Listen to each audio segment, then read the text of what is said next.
tax the rich, eat the rich. No, I'm not in favor of any of these radical Democrat socialist, aka socialist policies that many American politicians are now proposing.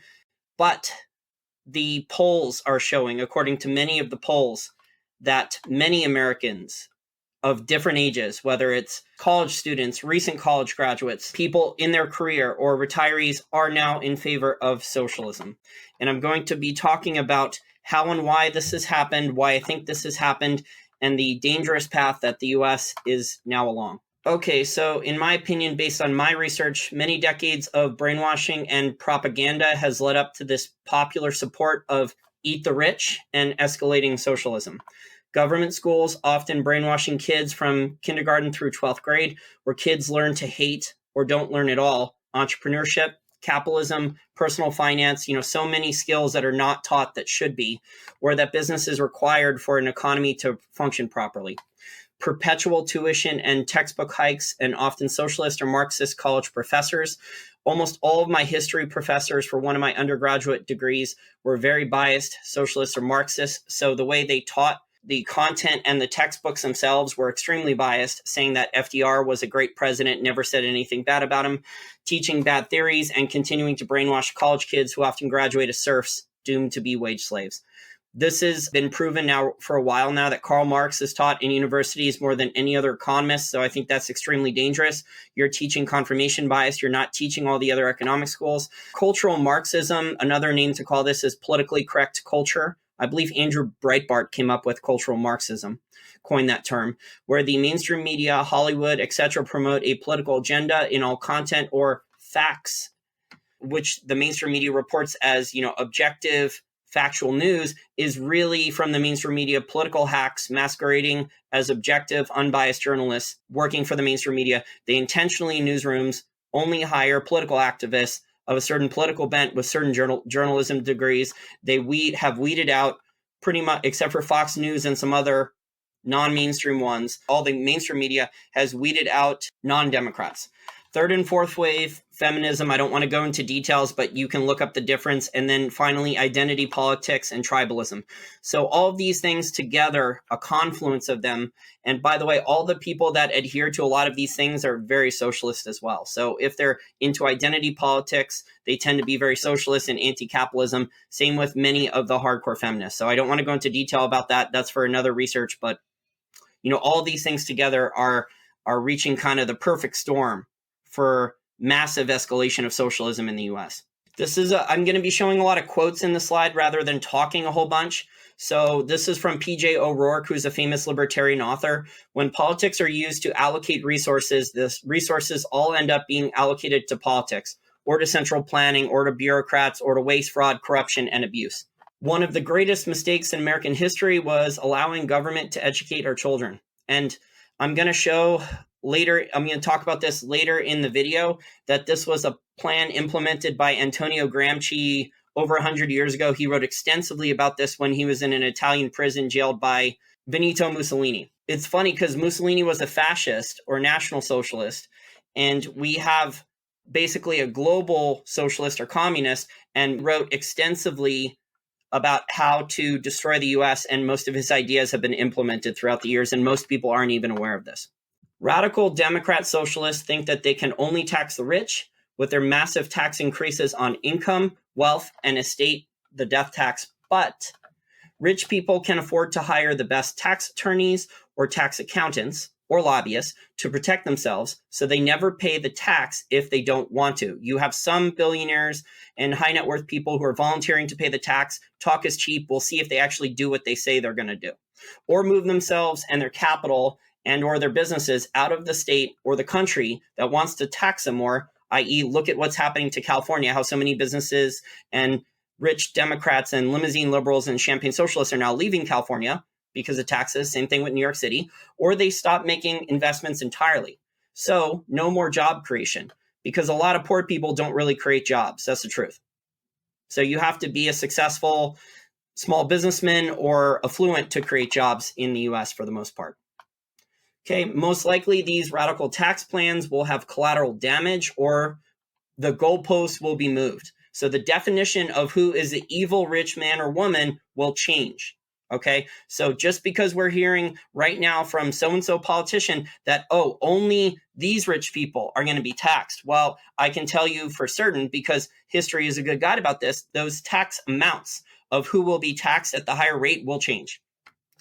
And the target, intentionally or unintentionally, will end up being small business, what's left of the middle class, and also the working class, with the new massive tax increases across the board from all these, crazy central planning programs that these radical Democrat socialists, or really just socialist Democrat politicians, are proposing, like the Green New Deal, universal health care, free education, etc. Bernie Sanders is excellent at framing things.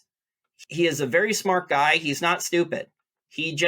I would describe most of these socialists as not dumb. There's a lot of people calling AOC and Bernie Sanders dumb. They are not dumb. They just have no morals, okay? So they have an entirely different moral code. They are morally bankrupt. What it is called, and Ayn Rand talked about this, is moral relativism. So their moral code, their moral compass, what someone who believes in, personal responsibility, low taxes, limited government, free markets, free speech, rule of law, those things, they would call someone else, one of those socialists, either insane or morally bankrupt. But they have a totally different moral code. And Bernie Sanders has been promoting this for a while, that the U.S. economy was great right after World War II with a Republican president, General Dwight D. Eisenhower, and that we can raise the income tax to 90%. So this has been the message that Bernie Sanders and his handpicked candidates, and he's handpicked a lot of younger politicians like AOC and others. Some of my sources have told me that Bernie Sanders has handpicked much younger, either women or minority candidates to promote all of his policy messages, and he's funded them and handpicked them. So let me tell you quickly why Bernie Sanders is wrong about this, because the U.S. economy does not exist in a vacuum. So the reason the U.S. was able to have what looked like reasonable economic growth under Eisenhower back then was because, one, hardly anyone paid those 90% taxes. There were a lot more write-offs on taxes, way, way more than there are right now. So there's some write-offs now, but there was way more write-offs and deductions allowed. So hardly anyone with that 90% tax actually paid the real tax number. And number two, and this is the most important one, after 2 world wars, in not too much of a time span, especially the Second World War, everyone had to buy manufactured goods from the U.S. Why? Because the U.S. was the only major economy out of all the other major economies in the global economy whose infrastructure and factories were not bombed and destroyed during World War II. So China, Japan, France, England, Germany, all of those major economies, during World War II, there was just enormous amounts of bombings, and their manufacturing-based factories were destroyed. And so they had to buy U.S. goods for decades. But the competition increased with U.S. manufacturing in the 70s and 60s, 70s, 80s. So the U.S. only had this tremendous advantage where they were the only country whose infrastructure and manufacturing base was intact and had basically this monopoly for decades. And that's why they could get away with such high taxes, okay? So this is disingenuous and dishonest from Bernie Sanders. This is excellent political framing, however, saying that, look, the Republican had taxes this high, so we can do this. We socialists, Democrat socialists, can get away with this. This is Bernie Sanders' political director. For those of you guys who are not familiar, his name is Warren Gunnels. And he talks about basically we can't let these billionaires, if you want to read the tweet, we cannot let these billionaires get away with not paying taxes. We have to confiscate everything as much as we can. But there's problems with this. Okay, if you've worked your ass off, now I know there's problems with some of these companies, but it's sending a real bad incentive pattern throughout the whole economy. And like I said, the goalposts will move. So just because they're saying, oh, we're only going to go after the billionaires now, we're only going to eat the rich, take all their money, we're only going after the billionaires now, don't you worry, things are going to change though. The goalposts are going to change on this. Do radical Democrats, socialists want to intentionally accelerate the collapse of the US dollar and the US economy? So in just the last month or so, we have Bernie Sanders, AOC, Julian Castro, Kamala Harris, Elizabeth Warren, and now Ilhan Omar. And let me know if I'm missing in the comment section any other prominent Democrats with similar proposals who have, quote unquote, eat the rich socialist tax plans claiming that taxes can go up to 70% of income or higher on 10 million or more per year, plus some type of annual high net worth tax or extra estate death tax. And these politicians are demanding tens of trillions of dollars be spent for a Green New Deal, universal health care, etc. And Bernie Sanders, who is probably, looks like right now that he's going to run again in 2020, offered a plan to expand the estate tax on the wealthy, including a 77% tax rate on billionaires' estates. These are just additional details about the radical Democrat proposals. If you want to get more into this, basically, they're all variations of Bernie Sanders' tax plan. And people are looking at the polls, how a lot of Americans prefer socialism, and how a lot of Americans are also okay with tax increases as long as they're not the ones up front at least paying the taxes. But this is very dangerous, as I've already explained, and I will talk about later in this video presentation as well. This quote's from Will Spencer. You can't vote to change the laws of economics. So we're going to have a test, and it's going to be a very dangerous test. And if you have assets, if you have a small business, if you have investments in the US, you are the most at risk. The detailed slides, it was talking about the Green New Deal, but if you go back and you want additional research on this, I recommend taking a look at James Delingpole, and he found the ClimateGate scandal with the data. He uncovered that, and he wrote more extensively about it in his book, Watermelons, The Green Movement's True Colors. The reviews on Amazon are bad, but he's been attacked by leftists on there. So if you think for yourself and you want to look more into this, but this is dangerous with central planning. And the other thing about this Green New Deal, guys, number one, it would increase taxes. Number two, it's enormous central planning. Number three, it would hurt the economy really, really bad. And number four, it's not going to stop China, India, these other countries who are the massive polluters in the global economy. Okay, so until China voluntarily agrees to stop polluting because they're the main polluter, the US's CO2 emissions is actually falling voluntarily without all these agreements. So until China voluntarily does this, it's not going to do anything significant. But these radical Democrats just don't care. Around half of the US doesn't pay income taxes, but they can vote to redistribute themselves more free stuff. Nearly half of Americans already pay no federal or state income tax. The wealthiest now shoulder 43% of the federal tax burden, up from 37% under Obama. When half don't have to pay, what do they care if taxes are raised on everyone else? Incrementalism is normally the best way for politicians to get major policies that are often hated passed, boiling the frog slowly. But it looks like the radicals are going after every last cent as soon as possible now, and that this will involve moving the goalposts and rules changes, and massive scale central planning, and a new type. Well, it's being framed as a new type of economics, but it's not really that new. It's just putting lipstick on a pig or polishing a turd, as they say on Wall Street. And I'll talk about that later in the video as well. For an example of this, Barack Obama Sr. wrote a PhD thesis in the United States about taxing Kenyans 90% or up to 100% of their income, and then the government decides who to allocate all the resources to. So this is proof of how many radicals think in American grad schools. So it's not just Barack Obama Sr. who is thinking like this. This is pretty common, pretty pervasive. There is an enormous amount of socialists, communists, and Marxists throughout all levels of academia, especially at the university level in graduate and PhD programs in many, many majors. I met a lot of business school professors who think like this. These next few slides are about Alexis De Tocqueville. He wrote a very long book. It's an audible audiobook. If you want to listen to it, it's about 40 hours long. And if you don't want to read, I'll just summarize it really quick. But basically, around 170 years ago, he came to the United States and he lived there for a while. He toured all over the United States, I think the East Coast and part of the Midwest, as that was like the frontier country back then.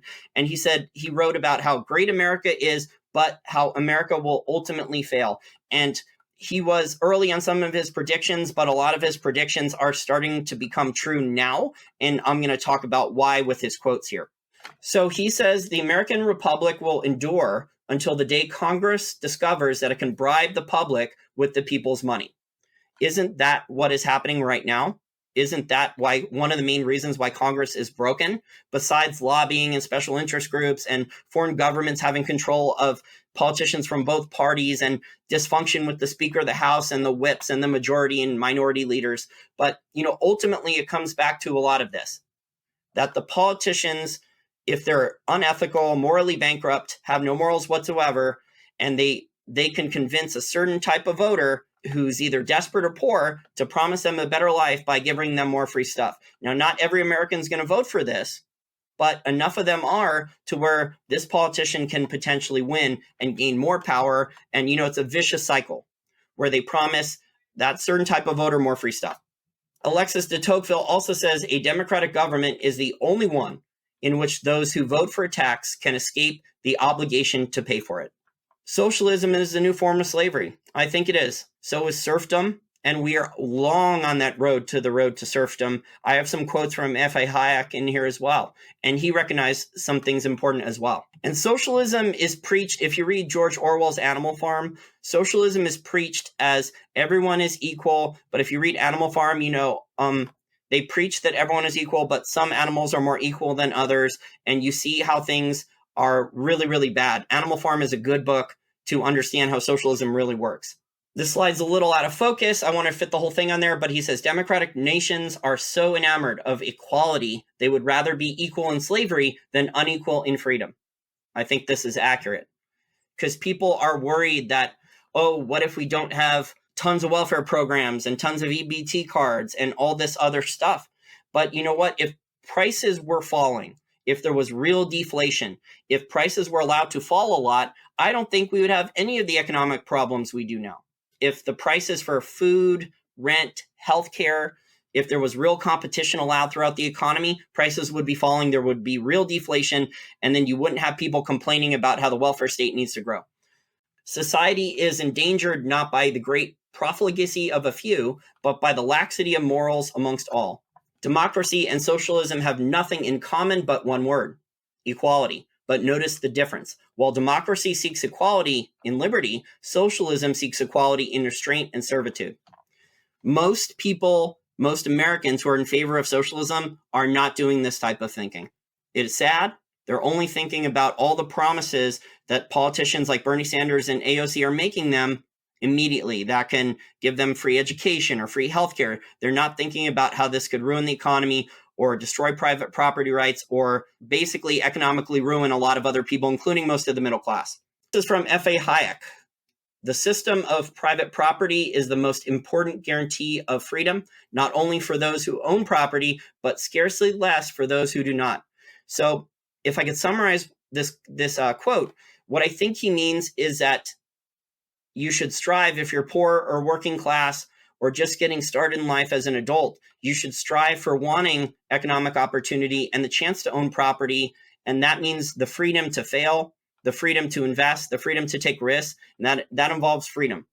So you have to have private property and freedom together. And this is what we don't have right now. We have a lot of people who do not own a lot of stuff anymore, assets, and they are voting for they are saying they're in favor of socialism and higher taxes on other people. So the people who are in favor of socialism now, Americans who are favoring socialism now, in favor of socialism now and higher taxes, do not believe in this quote anymore. Maybe they used to at one point, past generations. I know my family, when they were immigrants and came over from Russia and Ukraine, they believed in this. And I'm sure many of you did too. Many of your parents and grandparents and great-grandparents did too. Democracy and capitalism cannot coexist for very long. So this is my opinion, my research, my analysis. So eventually politicians promise too much free stuff. Some desperate or brainwashed voters only vote for the politician who promises them more free stuff or the most free stuff. And private property rights, a main cornerstone of liberty and capitalism, are egregiously infringed upon to the point of destabilizing society. So we're getting to the point where if the U.S. is close to the precipice or at the precipice, comment below the video if you think the U.S. is already there or has reached past that point.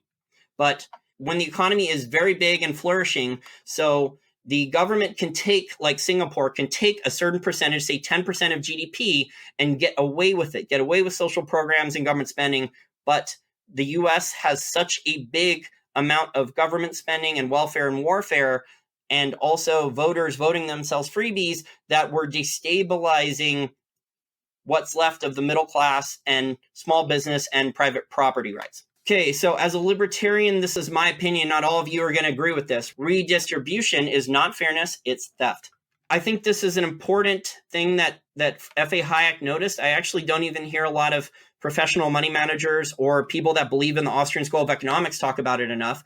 There's a lot of people that claim to be libertarian that still use the old definition of socialism, which is that they wanted to own the means of production. And F.A. Hayek noticed this decades ago, that the goals of socialism, the socialists, changed from owning the means of production after the Soviet Union failed to redistribution of wealth. But if you read some of the bullet points in the Green New Deal from AOC, she was actually talking about both owning the means of production in certain industries, enormous increased government interference and allocation of capital, and forcing profits from companies back to the government for central planning, and also redistribution of wealth through taxes. Do the radical Democrat politicians want the US to be an exact version of the EU, European Union, United Kingdom, or Scandinavian countries? And in my opinion, the US may only be 2 to 3 election cycles behind what is happening now in France, how there is literally riots in the streets of Paris and elsewhere in France every day. So there are quite a bit of riots now in the US, but they're not every day. And they are not massive amounts of people yet, but we're getting there. I think we're about 2 to 3 election cycles behind what is happening in the European Union. So the European Union is in major trouble now, economically, politically, and socially. So European socialism and all the problems that are happening in Europe, whether it's with the welfare state or immigration problems or European banks having problems or European government government debt problems, all these problems are at a major confluence in Europe. They're happening ahead of what is happening in the US. The globalists like George Soros and others wanted to turn the US into what happened in the European Union. And even George Soros is saying basically the European Union is on the verge of collapse. Okay, this is just an economic cartoon of the European Union. Just interject a little humor into here for some of you who are American and not in the European Union. But basically, if you could see in the cartoon, he's encompassed a lot of the problems that I touched on earlier in the video with political correctness, taxes, immigration problems, interference by the large governments in Germany, and bureaucracy and rules, regulations, red tape, taxes. From talking to a lot of my listeners in the European Union and the United Kingdom, there is a lack of entrepreneurship now there because there's just too many taxes and rules and regulation and corruption to innovate and create new businesses. It's just way too difficult. And for an economy to flourish, the best way for job creation is with small business normally. Now, those people have to have some capital, and normally the banks will not give loans to a lot of entrepreneurs or small business. This is an American, and he put abort billionaires. Now, there's literally hundreds, if not thousands, of tweets similar to this. And my main analysis of this simple little tweet is that the amount of anger, jealousy, resentment, and even hatred of anyone successful in the United States now just continues to escalate. So if you are a hardworking entrepreneur and you lived with your parents initially, or you lived in your car and you built a business from scratch, maybe you got a little luck involved and you started with a small business of just you and a co-founder or something like that, and a tiny amount of money, and then your business grew and became successful. There's just a resentment now in the country that you lied, you cheated, you stole to get those profits somehow. And there's even the perception now that all profits are evil by some people. Not everyone in the US, but there's a growing amount of people in the US, mostly people who believe in socialism, that anyone who profits is evil. They're talking about initially like a cap on profits, like in professional sports, but that would just be the starter. It would only get worse from there. And I think this is the truth about why socialism does not work and why the US is at a level where wealth redistribution and confiscation will not work. This is probably the best summary I've seen of this in a while. So this guy put that the 550 US billionaires together are worth about $2.5 trillion.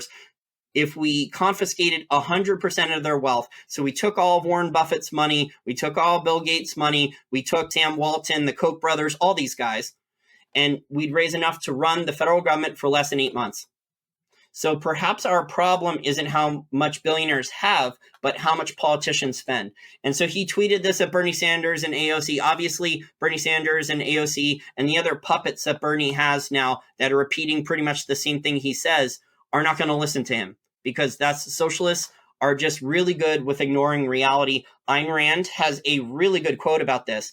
So she said that you can ignore reality, but you cannot ignore the consequences of ignoring reality.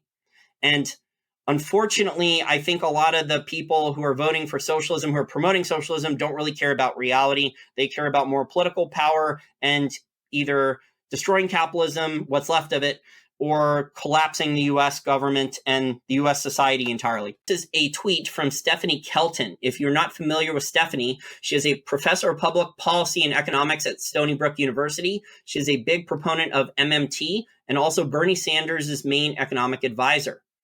And so she asked the question on her Twitter, and this tweet went viral: can we afford a Green New Deal? And she says, yes, the federal government can afford to buy whatever is for sale in its own currency.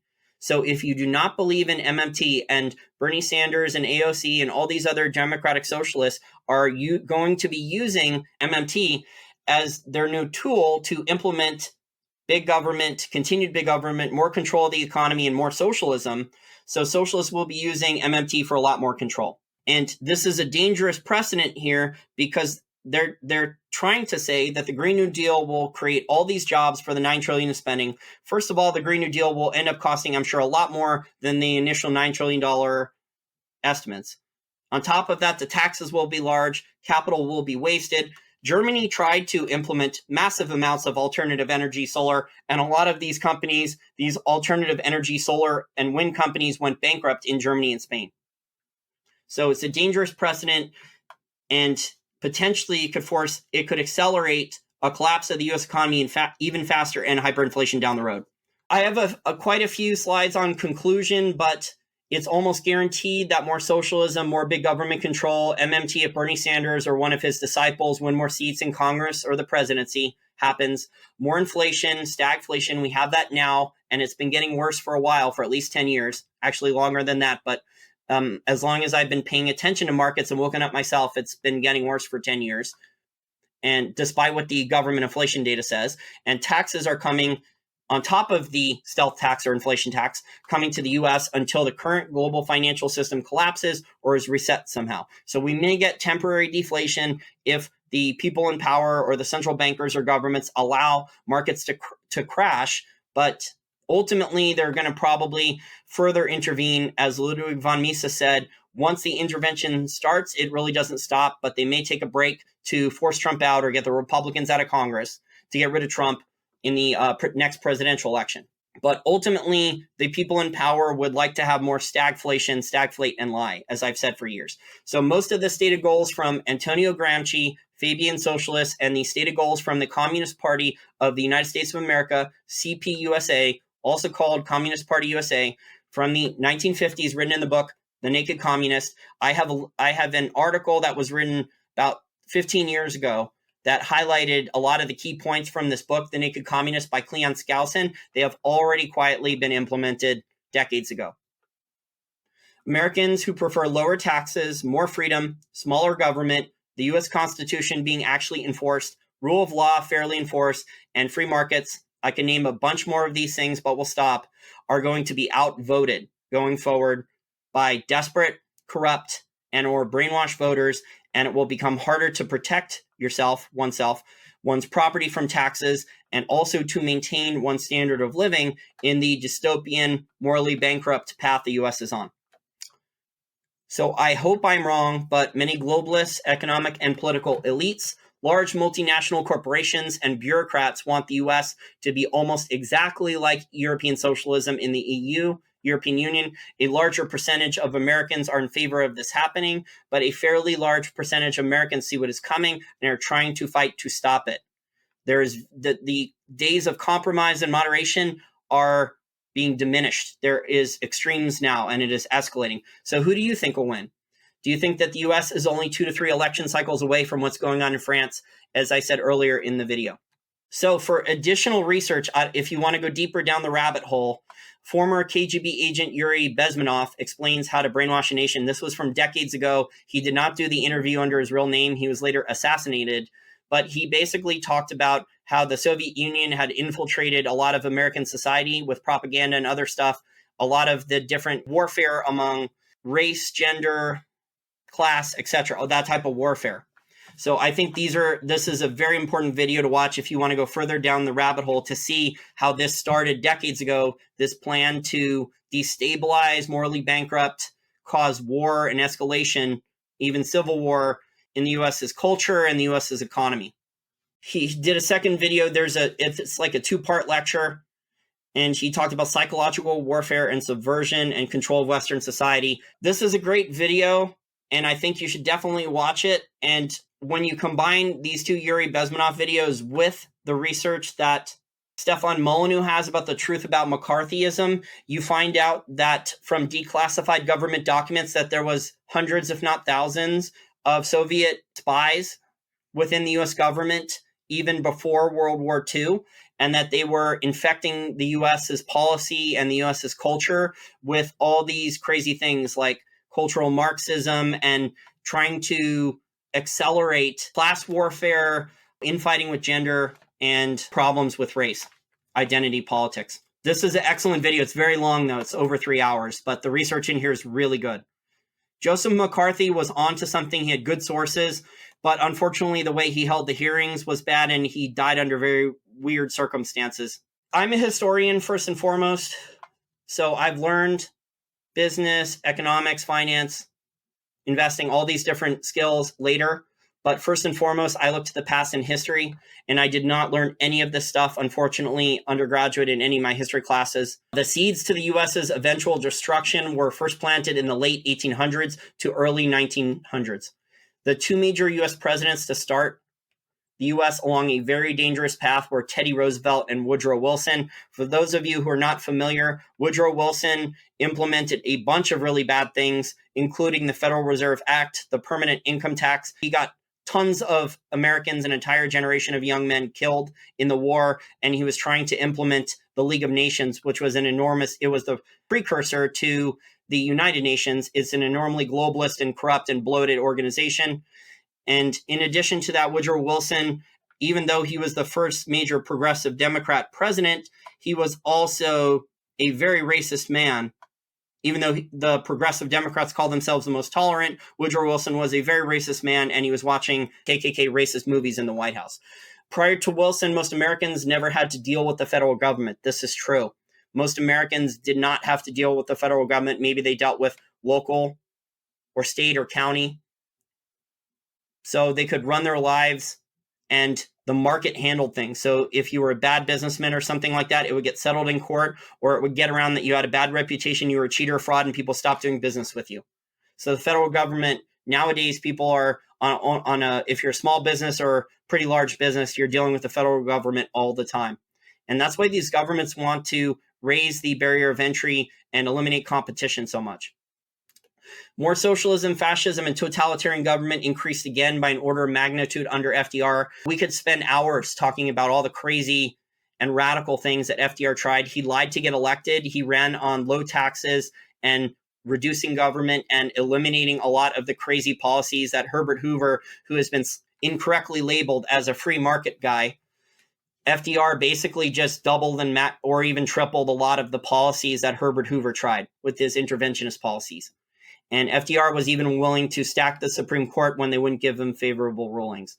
So FDR, the history books, unfortunately, a lot of my history teachers in the American history classes I took and the history books themselves all label FDR as a great president and all the good things he did. But the truth is actually the exact opposite. FDR and Woodrow Wilson, I would say, are a tie for two of the worst presidents in U.S. history. Woodrow Wilson and FDR did immense damage that are still being felt now.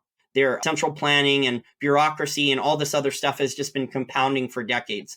But LBJ, Lyndon B. Johnson, Richard Nixon, who did a ton of damage as well, he established all these government agencies. He severed the dollar's ties to gold. He put in wage and price controls in the U.S. So Richard Nixon, who is a Republican, did an immense amount of problems. Donald Trump is looking like a combination of Richard Nixon and Herbert Hoover at this point. And the spending and effects of the Cold War put the U.S. along a dangerous, inevitable, and unsustainable path. So basically, the seeds of the U.S.'s destruction were planted over 100 years ago. With these different presidents that I mentioned here, things escalated.